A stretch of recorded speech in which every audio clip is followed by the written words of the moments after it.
हमारे प्रभु और उद्धारकर्ता यीशु मसीह के महान नाम की महिमा हो। पुनरुत्थान का अर्थ क्या है? पुनरुत्थान शब्द का अर्थ है जीवन में वापस आना। यीशु के मरने के 3 दिन बाद वह फिर से जी उठा। वह फिर से जीवित हो गया।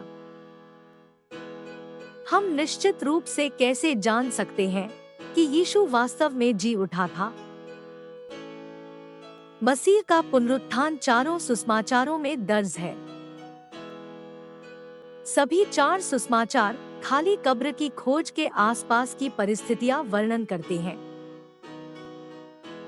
खाली कब्र के कई गवाह थे, जिनमें से कुछ पहले मरियम मगदलीनी और याकूब की माता मरियम और शलोमी और अन्य महिलाओं की मां थी।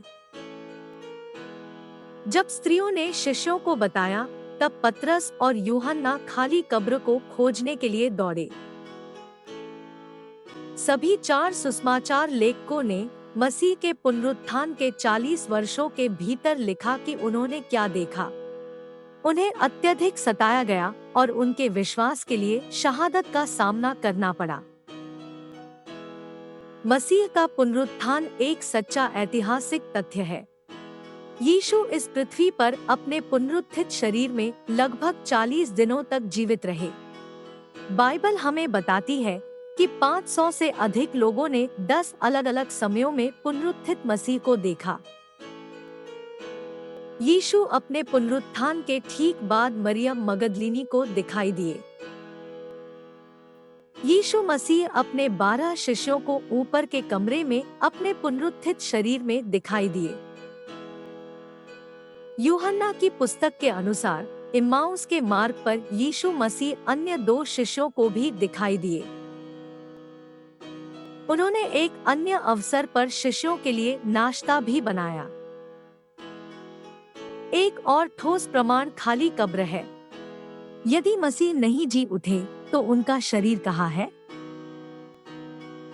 यीशु को सार्वजनिक रूप से मार डाला गया और यरूशलेम में दफनाया गया।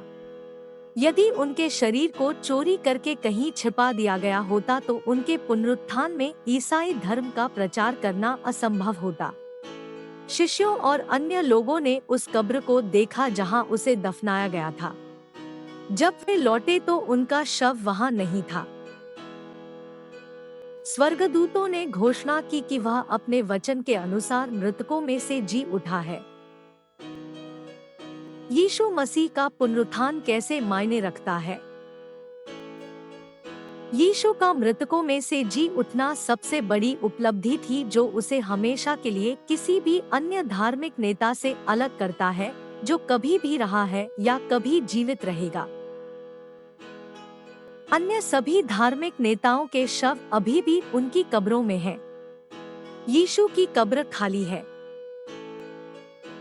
इतिहास में किसी अन्य धार्मिक शख्सियत ने कभी भी अपनी मृत्यु और पुनरुत्थान की भविष्यवाणी नहीं की और फिर इसे पूरा किया।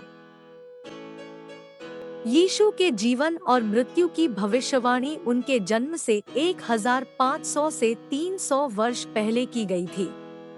भजन संहिता 22 यीशु के क्रूसीकरण का वर्णन करता है, भले ही उस समय क्रूसीकरण द्वारा मृत्यु का अस्तित्व नहीं था। क्रूसीकरण को केवल ईसा मसीह के जन्म के बाद रोमन शासन के दौरान स्थापित किया गया था। यीशु ने कई बार दावा किया कि वह परमेश्वर का पुत्र है।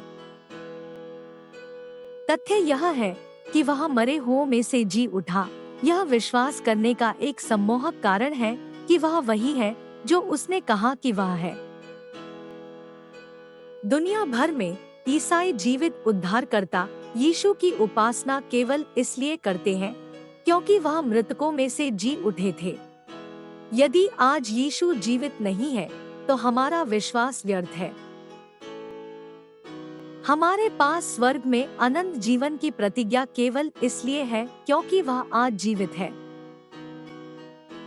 मसीह मृतकों में से स्थायी रूप से जी उठने वाला पहला व्यक्ति था, जो हमें विश्वास करने वाले सभी लोगों के लिए भविष्य के पुनरुत्थान की आशा देता है।